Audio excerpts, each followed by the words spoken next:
The invitation arrived in my mailbox on a Tuesday afternoon, embossed cardstock in a cream-colored envelope. I opened it standing in my kitchen, still wearing my work blazer. Celebrating 35 years of excellence, Richard Hayes Retirement Dinner. Join us in honoring his distinguished career for successful children and their families only. That last line was handwritten at the bottom in Mom's distinctive script. My phone rang within minutes. "You got the invitation?" Dad's voice was brisk, businesslike. The same tone he'd used with me for the past decade. "I did." "So, you understand why we had to be selective about the guest list." He didn't phrase it as a question. "This is a professional event. My colleagues from the firm will be there. Partners, senior associates, important clients. We need to present the right image. And I don't fit that image." "Sweetheart, you work retail. Your brother is a patent attorney. Your sister is a pediatric surgeon. They're bringing their families, their accomplishments. We can't have," he paused, searching for diplomatic words. "We can't have the evening be awkward." I looked out my kitchen window at the city skyline. From my penthouse apartment, I could see half the downtown corridor. My reflection in the glass showed a 34-year-old woman in a tailored suit that cost more than Dad probably thought I made in a month. "I understand," I said quietly. "I knew you would." Relief flooded his voice. "You've always been reasonable about these things. We'll do a family dinner after, just us. Something casual." "Sure, Dad." "Excellent. I have to run, meeting with the retirement committee. Take care, sweetheart." He hung up before I could respond. I set the invitation on my granite countertop and stared at it for a long moment. Then I opened my laptop and navigated to the foundation account I'd established 3 years ago. The Hayes Family Foundation. Anonymous funding for the exact charity Dad's law firm supported every year. My contributions over the past 3 years totaled $2.8 million. I made one phone call. "This is Natalie Hayes," I said when my program officer answered. "I need to schedule a funding announcement for the Henderson Youth Legal Aid Program. I'd like it to coincide with Richard Hayes' retirement dinner. And I'd like it to be public this time." The assumption that I worked retail wasn't entirely wrong. I did work retail. I owned it. 10 years ago, I'd started as an assistant manager at a boutique clothing store, the kind of job my family called temporary and transitional. Something to do while I figured out my real career. Except I'd loved it. Loved the visual merchandising, the customer relationships, the inventory strategy, the rhythm of seasons and trends. Within 2 years, I'd been promoted to general manager. Within 4, I'd opened my own boutique with a small business loan and my life savings. That first store, Hayes & Company, though I never told my family the name, succeeded beyond my projections. I opened a second location within 18 months. Then a third. Then I started franchising the model. Now, 10 years later, Hayes & Company had 47 locations across 6 states. Annual revenue last year was $127 million. I employed over 800 people. I'd been featured in 3 business magazines and had spoken at 2 retail conferences. But to my family, I still worked in a clothing store. I'd tried correcting them early on. When the second location opened, I'd invited everyone to the ribbon cutting. Mom had come for 20 minutes, left before the ceremony, and told me later it was cute that I was playing businesswoman. Dad had sent flowers with a card that said, "Good luck with your shop." My brother, Trevor, had laughed when I'd explained the franchise model. "Retail isn't real business, Nat. It's not like what I do. Patent law requires actual expertise." My sister, Caroline, had been kinder but equally dismissive. "That's wonderful that you have a hobby that makes money. But maybe think about something more stable? Something with benefits and retirement." After a while, I'd stopped correcting them. Stopped sending business updates. Stopped inviting them to openings and milestones. I attended family dinners in simple clothes, drove my older Camry instead of the Mercedes I kept in my private garage, and spoke vaguely about store operations when asked about work. They'd filled in the blanks themselves. Assumed I was a store manager, maybe assistant manager on bad days. Working hourly. Probably struggling financially. The family charity case who'd never quite launched. Trevor brought his elegant wife and 2 private school children to every gathering, talking about his latest corporate client and his partnership track. Caroline brought her surgeon husband and discussed medical conferences in Europe. They were the success stories, the ones who made Dad proud. I was the one they seated at the kids' table until I was 30. So when the retirement invitation arrived with that handwritten note, "For successful children and their families only," I understood exactly what it meant. I wasn't invited because I was an embarrassment. Dad's retirement dinner was scheduled for Friday evening at the Grandview Club, the most prestigious venue in the city. The same place where his law firm hosted their annual gala, where partners celebrated major case victories, where the legal elite gathered. I spent that Friday morning in a board meeting with my executive team, reviewing Q3 projections and discussing expansion into 2 new markets. My CFO presented numbers that showed we were tracking 23% above last year's revenue. My head of operations outlined a new employee profit-sharing program I'd approved. "This is generous," my CFO said, reviewing the profit-sharing details. "You're essentially giving away $7 million in distributions." "Our employees built this company," I said. "They should share in its success." After the meeting, I returned to my office, corner suite, floor-to-ceiling windows, original art on the walls, and checked my personal email. The Henderson Youth Legal Aid Program had confirmed the announcement. They'd scheduled it for 6:30 p.m., right as Dad's retirement dinner would be starting cocktail hour. The press release was ready.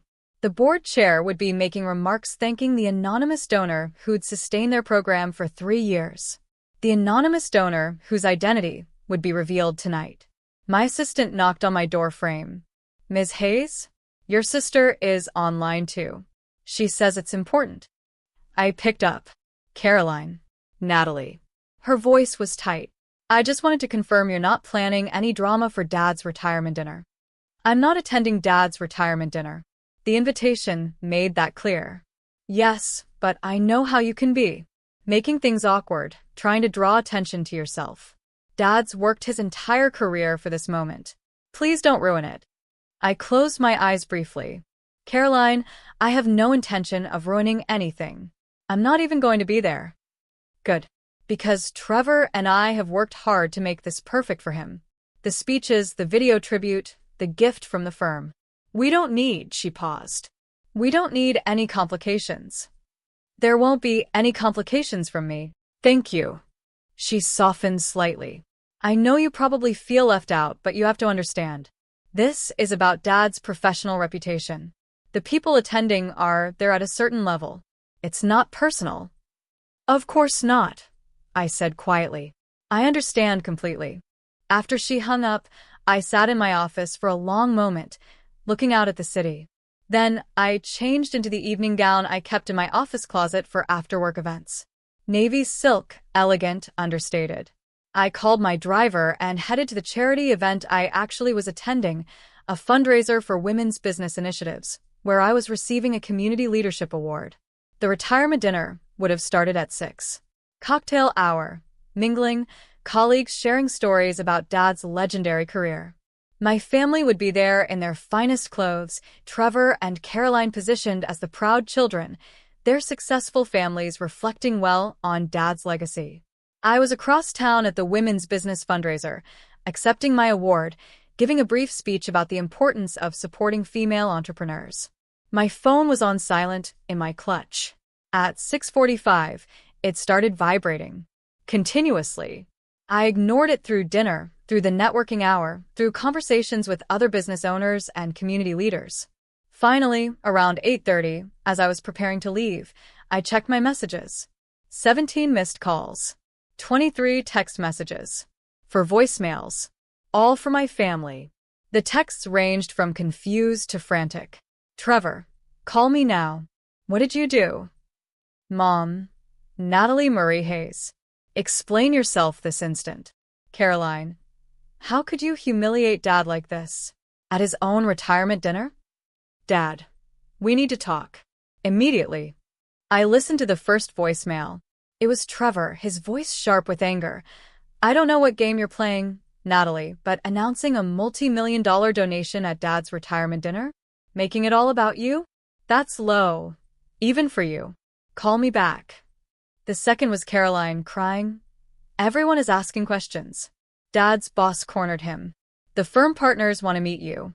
You've completely derailed his evening. How could you be so selfish? The third was Mom, coldly furious. Your father is humiliated. His colleagues are demanding to know why his daughter, his retail worker daughter, is claiming to have donated millions to their charity program. They think it's a prank or fraud. Fix this. Now. The fourth was Dad. His voice shook. Natalie. The firm's managing partner just informed me that the Hayes Family Foundation, which apparently you run, has donated $2.8 million to our charity program over 3 years. He wants to honor you at my retirement dinner. Everyone is asking why I never mentioned having a daughter who runs a foundation. I look like a fool.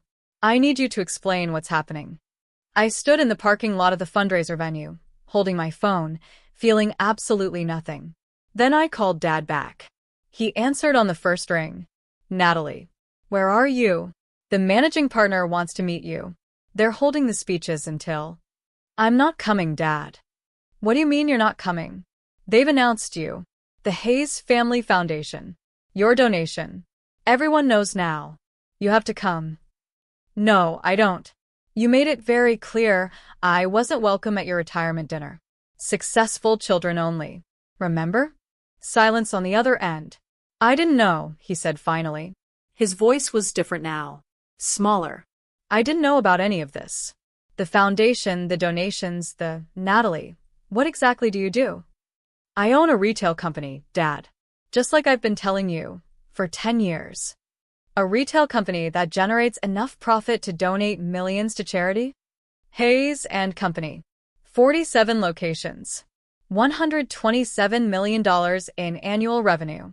800 employees. I'm the founder and CEO. I've tried telling you this at least a dozen times over the past decade. You've never been interested in hearing it. Another long silence. The managing partner knows, Dad said quietly. He showed me a Forbes article about retail entrepreneurs. You're in it. There's a photo of you at some conference. You're listed as one of the top female-founded retail companies in the region. That article came out 6 months ago. I sent it to the family group chat. Mom said it was nice that I was featured in a magazine. We thought it was a local boutique newsletter. Some small business spotlight. It was Forbes, Dad. The subject line said Forbes. I could hear noise in the background, voices, conversations, the murmur of the dinner continuing around him. They want to honor you, Dad said. The managing partner. He wants to add a tribute to the evening's program. For your philanthropic work. He's saying you've single-handedly kept the youth legal aid program operational for 3 years. I have. But why? Why donate to our firm's charity? Why stay anonymous? I looked up at the stars beginning to appear in the evening sky. Because I believe in what the program does. It provides legal services to kids who can't afford representation. That matters. It matters more than who gets credit for it. But you let them announce it tonight. At my retirement dinner. No, Dad. I scheduled the announcement for tonight. There's a difference. Why? His voice cracked. Why would you do this tonight? To embarrass me? To get revenge for the invitation? I didn't do it to embarrass you. I did it because they asked me when I wanted to go public with my funding, and I chose tonight. The retirement dinner for Richard Hayes, distinguished attorney, pillar of the legal community. It seemed appropriate that your colleagues would learn the same night you did exactly who your daughter actually is. Natalie. I have to go, Dad. I have another event. But you should tell the managing partner that I appreciate the gesture, but I don't need a tribute. The donation speaks for itself. Enjoy your retirement dinner. I hung up before he could respond. The calls continued through the weekend. Mom left increasingly desperate voicemails demanding I come to the house to sort this out. Trevor sent angry texts about how I'd manipulated the situation. Caroline called crying, saying I'd ruined Dad's special evening. I responded to none of them. On Monday morning, I arrived at my office to find my assistant looking flustered. Ms. Hayes, there's a gentleman here to see you. He doesn't have an appointment, but he says he's your father. He's been waiting since we opened. Dad stood in my reception area wearing a suit, looking diminished somehow. Older. He stared at the Hays and Company logo on the wall, at the professional photos of our locations, at the business awards displayed in glass cases. He turned. I didn't believe it. Even after Friday night, even after looking you up online, seeing the articles, the business filings, the company website, I didn't believe it until I saw this. He gestured around the reception area. This is real. Yes. Can we talk? In your office. I led him down the hallway, past my team's offices, past the conference rooms, to my corner suite. He walked slowly, taking in every detail. The company photos on the walls, the employee recognition boards, the expansion maps showing our 47 locations. In my office, he sat in the client chair across from my desk. I sat in my executive chair. I owe you an apology, he said. Multiple apologies. For the invitation. For the past 10 years. For never asking, never really listening when you tried to tell me. Okay. That's it? Just okay. I folded my hands on my desk. What do you want me to say, Dad? You're right. You never listened. You decided who I was, retail worker, family embarrassment, not successful enough for your professional dinner, and nothing I said or did changed that narrative. So yes. You owe me an apology. But I've built a successful company and a meaningful life despite that, not because of it. He looked down at his hands.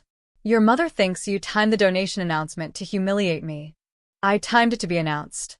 The fact that it happened at your retirement dinner is just timing. But you knew it would cause. I knew it would reveal the truth, I said evenly. That's not the same as causing humiliation. You humiliated yourself by never bothering to learn what your daughter actually does for a living. That's harsh. It's accurate. I softened slightly. Dad, I sent you business updates. I invited you to store openings. I tried to explain the franchise model, the growth strategy, the expansion plans. Every single time, you dismissed it. You called it a shop, a hobby, something I was doing while I figured out my real career. I didn't understand retail could be, he gestured helplessly. This. You didn't want to understand. Understanding would have required admitting you were wrong about me. He was quiet for a long moment. The managing partner wants to set up a meeting. With you. The firm is considering a partnership with your foundation, matching your donations to the legal aid program. That's generous of them. He also asked why you weren't at the retirement dinner. I told him you weren't available. He found that strange, given that my other children were there and you're clearly the most professionally successful of the three. I raised an eyebrow. What did you say to that? I said we'd had a miscommunication about the guest list. That met my eyes. I couldn't tell him the truth. That I'd uninvited my own daughter because I thought she worked hourly retail and would embarrass me in front of my colleagues. While she was running a company 4 times more profitable than anything Trevor or Caroline will ever touch. Trevor and Caroline have successful careers too. They do. But they walked into established systems. Law firm partnerships. Medical residencies. Prestigious paths that were already laid out. You built something from nothing. That's actual entrepreneurship. He paused. That's what my colleagues kept saying Friday night after the announcement. That building a successful retail empire is harder than climbing a corporate ladder. That real business creation requires a level of risk and vision that most people don't have. And you're telling me this because? Because I was wrong. His voice broke. I was wrong about you, about your work, about what constitutes real success. And I'm sorry. I'm so deeply sorry, Natalie. I felt something shift in my chest. Not forgiveness exactly. That would take time.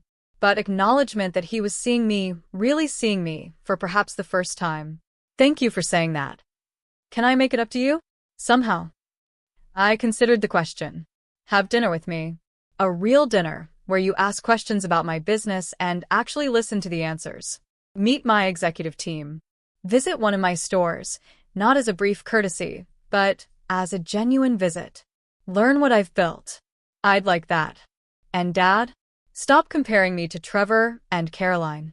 We have different careers, different paths, different definitions of success. That's okay.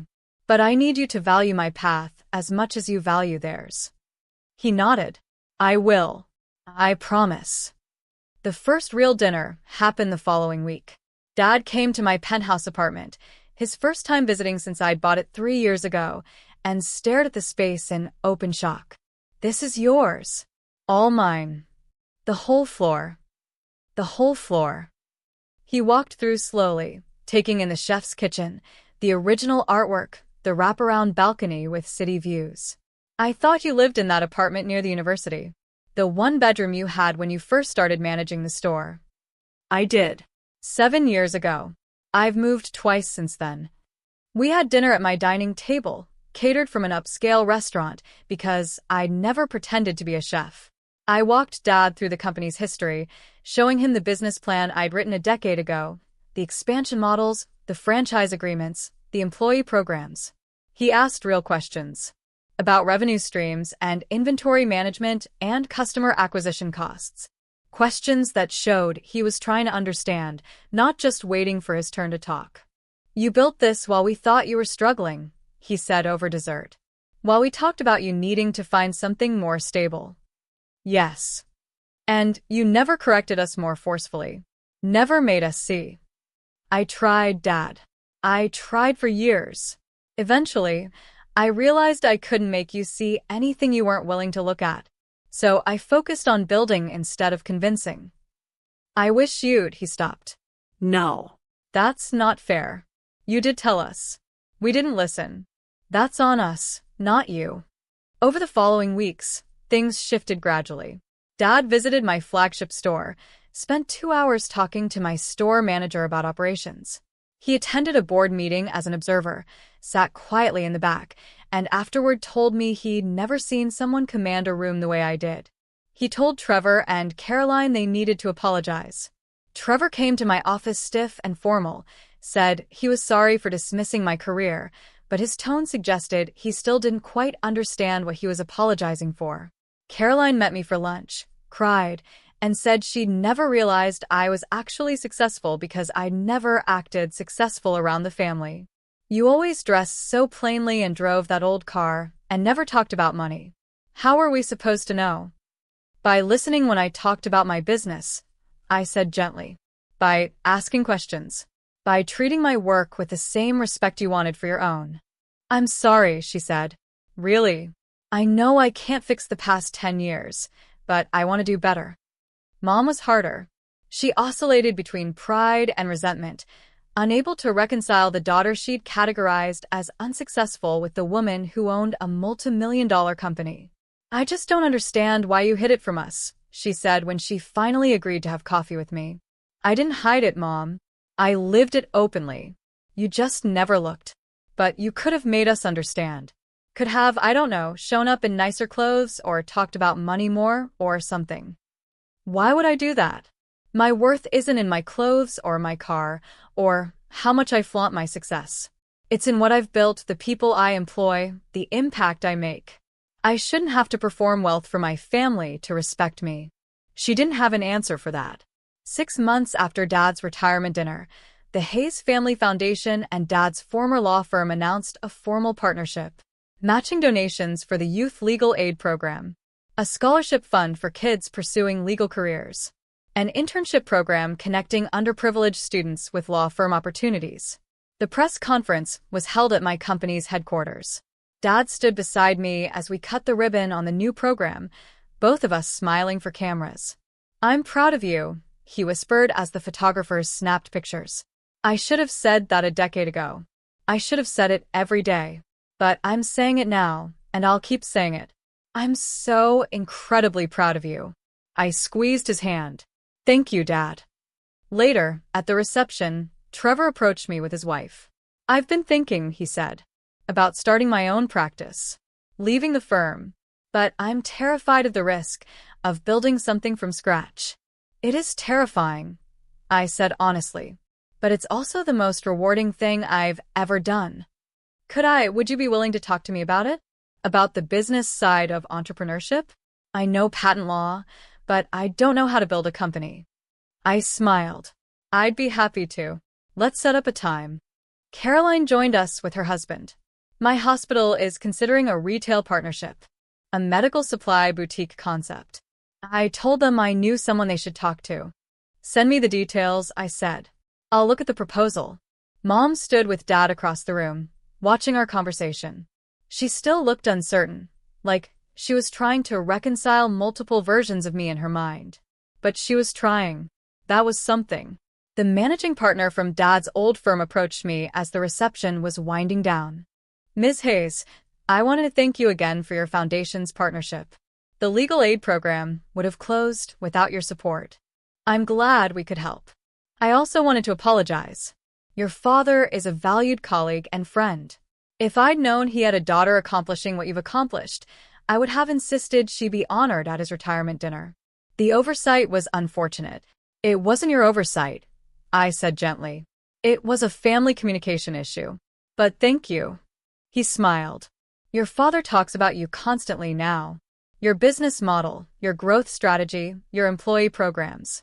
I think he's become your biggest advocate. Better late than never, I said. After the reception ended, Dad and I stood on my office balcony, looking out at the city.